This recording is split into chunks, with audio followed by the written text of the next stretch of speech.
Alright, so in our last video, we found the exact door we needed. We knocked, it answered. Now it's time to figure out what we gotta do to break it. So the next step that we have to perform is known as the vulnerability discovery phase. Go out and evaluate the software target or whatever the target may be for various different vulnerabilities that they can exploit and weaponize the software development lifecycle for Vuln Server. So we're gonna soon find out that Vuln Server is indeed an open source application, which means that free and available for anybody to access and view at any time. And yes, that includes hackers. This is known as static analysis. Essentially, we're not running any code whatsoever. We're not executing any instructions. We're just looking at the source code. So with function 3, for example, it's giving a char start input, and essentially what that means is our input that we type into the keyboard is actually going to be stored in this variable, which is buffer2s, a buffer like a bucket of water. Essentially 2000 is the amount of water that we can put into the bucket. Think of the bucket as the buffer itself. Immediately after, we have a call to stir copy,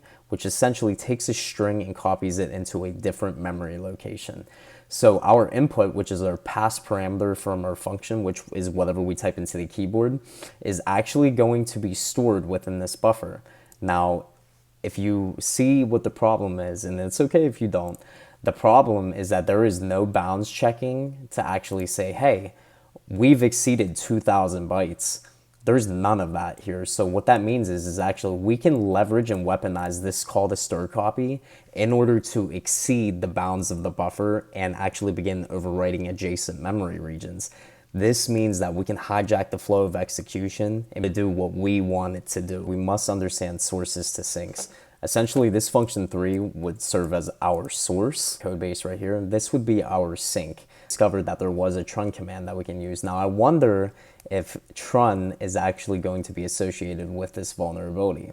We gotta understand the steps that we must take in order to execute our vulnerable function. And that falls under this if condition right here. And essentially what this line of code is saying is if our input starts with a period plus our input after, then it's going to execute the following, which calls function 3. And if thinking back, function 3 contains our buffer overflow memory corruption bug that we can leverage to break into this computer by hijacking the flow of execution.